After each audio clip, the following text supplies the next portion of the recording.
नावन केवटयाना कहई तुम्हार मरम मैं जाना। जीवन में याचना मनुष्य करता है, ये बात तो समझ में आती है, पर ईश्वर याचक क्यों बनता है? वो तो जगत नियंता, जगदाधार, जगदीश्वर, सर्वेश्वर, सर्वात्मा, अनंत कोटि ब्रह्मांड नायक, महतो महियान, परम समर्थ विभु, जगत नाटक सूत्रधार, जो धराधाम पर अवतरित हो करके करत चरित धरि मनुज तन सुनत मिटाई जगजाल।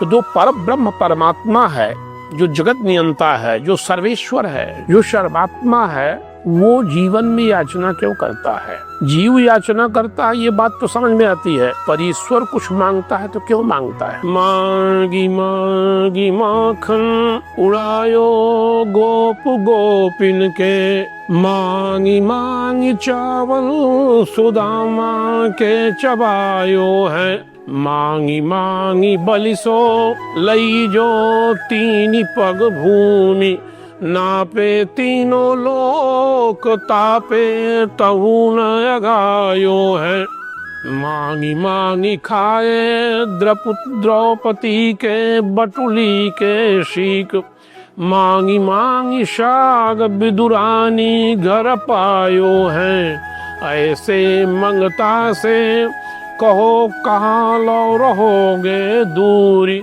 जाने मांगी मांगी सबरी के जूठे बेर खायो है। भगवान भक्तों से याचना करते हैं। संसार में दाता एक राम, भिखारी सारी दुनिया। यदि जीव भगवान से मांगता है, जग जाचिए को न जाचिए जाओ तो जिय जाचिए जानकी नाथई रे, याचना की बड़ी निंदा की गई कि जीवन में कभी किसी से कुछ मांगना नहीं चाहिए, माने याचना नहीं करनी चाहिए। जग जाचिए को न जाचिए जाओ जिय जाचिए जानकी नाथई रे, जेहि जाचत जाचकता जरि जाय, जो जारत जोर जहान ही रे। संसार में किसी से नहीं मांगना चाहिए। मांगन भलो न बाप सो जो विधि राखें थे। यदि मांगना ही है तो जग जाचिए को न जाचिए जाओ तो जिय जाचिए जानकी नाथ ही रे। जो पर ब्रह्म परमात्मा है, यदि मांगना है तो उनसे मांगिए।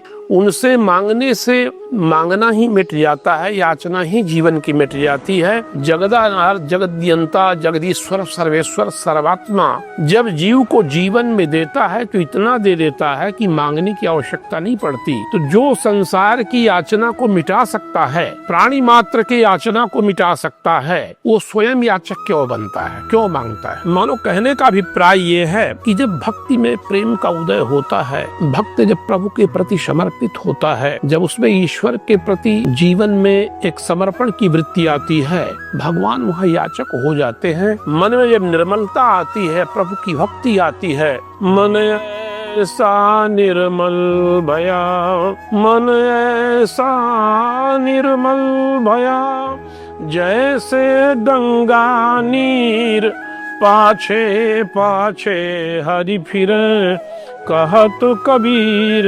कबीर। जीवन में जब निर्मलता आ जाती है, स्वच्छता आ जाती है, निष्कपटता आ जाती है, जीवन में मोह कपट छल छिद्र न भावा, भगवान के प्रति जब जीव के अंदर ऐसे भाव उत्पन्न होते हैं, ऐसी साधना उत्पन्न होती है, उसमें प्रभु के प्रति जब समर्पण उत्पन्न होता है, तो वहाँ भगवान भी याचक बन जाते हैं, उस जीव के पीछे पीछे घूमने लगते हैं, चलने लगते हैं। तो जीवन में ईश्वर मांगता है तो क्यों मांगता है और जीव क्यों मांगता है? भाई जीव मांगता है ये तो स्वाभाविक है, पर ईश्वर तभी याचक बनता है जब आदमी में प्रेम प्रस्फुटित होता है, प्रेम का उदय होता है, साधना की सर्वोच्चता होती है। जब आदमी संदम प्रतीक्षा श्रद्धा समाधान अन्नमय प्राणमय मनोमय विज्ञानमय स्वादिष्ठान मणिपूरक अनहद आज्ञा ध्यान तुरीयावस्था के निर्निवेश आत्मा में साधना के सर्वोच्च ऊंचाई पर ईश्वर से तदात्म होता है, वहाँ ईश्वर भी जीव के प्रति याचक का रूप बना लेता है। ईश्वर के सामने,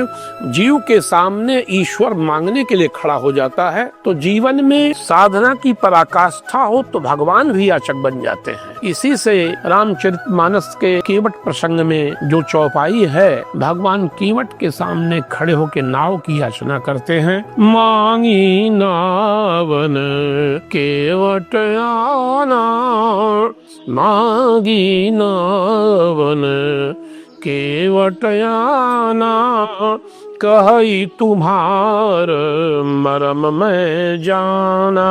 बोले रामचंद्र भगवान की जय।